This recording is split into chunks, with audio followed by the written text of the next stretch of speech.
Hello to all my friends out there who follow my blog. I just thought I'd change it up a little bit, and instead of writing, send a quick video before I go to bed tonight. As you can see, I'm not in a hospital. I'm at home.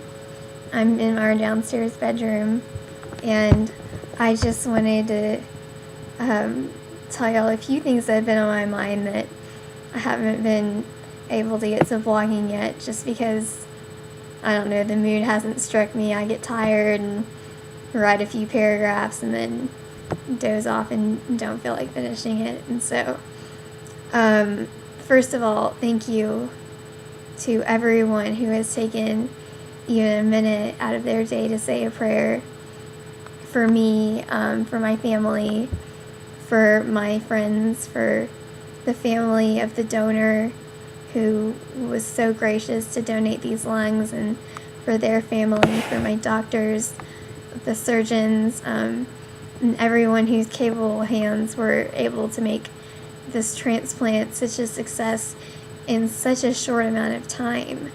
I think that's why I had such trouble even updating y'all, is because less than 2 weeks ago, this was not happening. I guess it was 2 Saturdays, it will be 2 Saturdays ago that the transplant happened, and it happened late at night, and so I didn't have a lot of warning. And then since then it's just been recovery and resting and a lot of boring stuff and a lot of necessary stuff to get to where I'll be normal and fun again.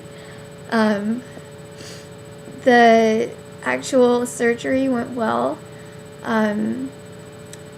better than they could have expected. I was only in the hospital for about 10 days, and with my first line transplant, I was in the hospital for, I believe it was 21 days.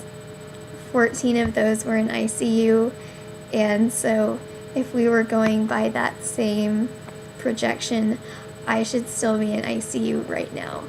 But instead, I'm here and I'm with my dog, and I'm eating home cooked meals, and I'm a lot happier. I really do believe that hospitals have a place, but at the end of the day, they can also make you feel a lot worse. What else did I want to say? Yeah, I had a really great sense of calm during the entire procedure. Even when they were doing all their pokes and stuff up my artery, and I got this really, which way does this go? It's really pretty pick line in here that will be sure to attract some dates soon. But by your prayers and the grace of God, I know I was cool and composed, because it could have gone one of two ways. I could have been freaked out and needed some medication and needed some reassurance, and I really think out of everyone in that room, I was the most stable, and I was the one who was just ready to go in that OR and get this over with, no matter what the outcome. And that was a peace that I feel only God could have given me, and it was amazing, and it hasn't really left me since then, which has made the whole recovery process a lot easier. I still have a lot of pain, which is understandable, and when they send you home after you've been on all the hardcore stuff, they don't send you home on the hardcore stuff, unfortunately. So you're managing and you're stretching and you're napping a lot, but every day is a day of healing. I try to tell myself, well, it hurts because it's healing and it'll get better. So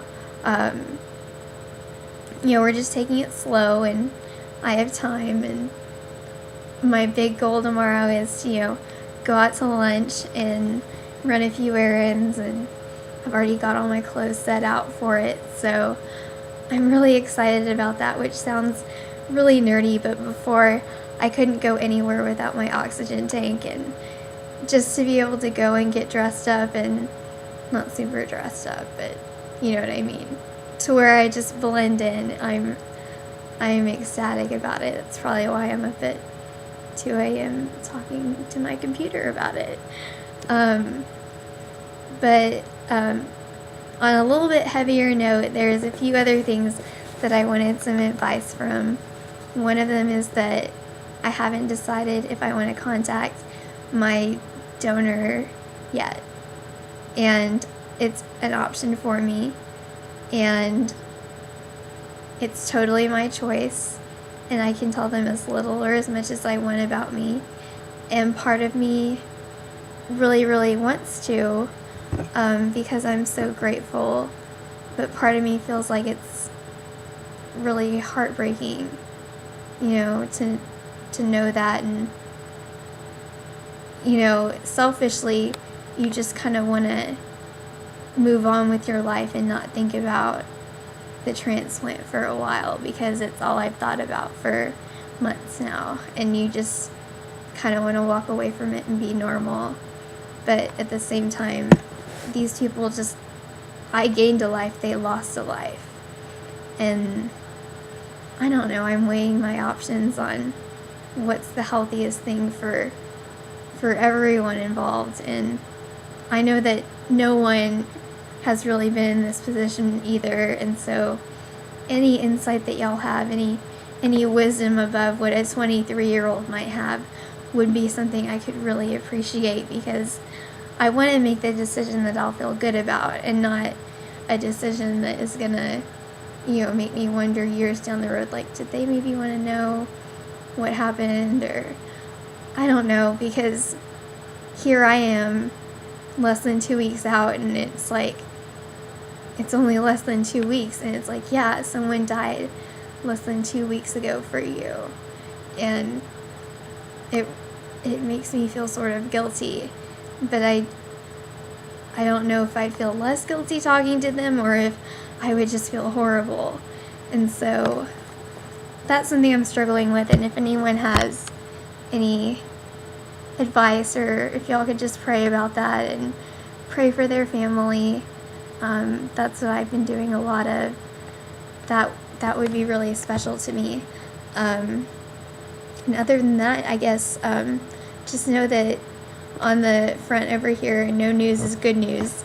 I don't give constant updates just because there's not much to give. It's resting, it's laying around, it's napping and showering and cleaning dressings and all that really glamorous stuff that I get to do for the next few weeks, until maybe I can slide into a little bit more normalcy. So again, thank you so much for your prayers, and I'm doing well as can be expected. I can't wait to see all my friends in Austin and all my family, and give everyone a big hug where it won't hurt with the incisions. And I hope everyone's having a really blessed end of the summer, because I know that after this I definitely am. So have a good night.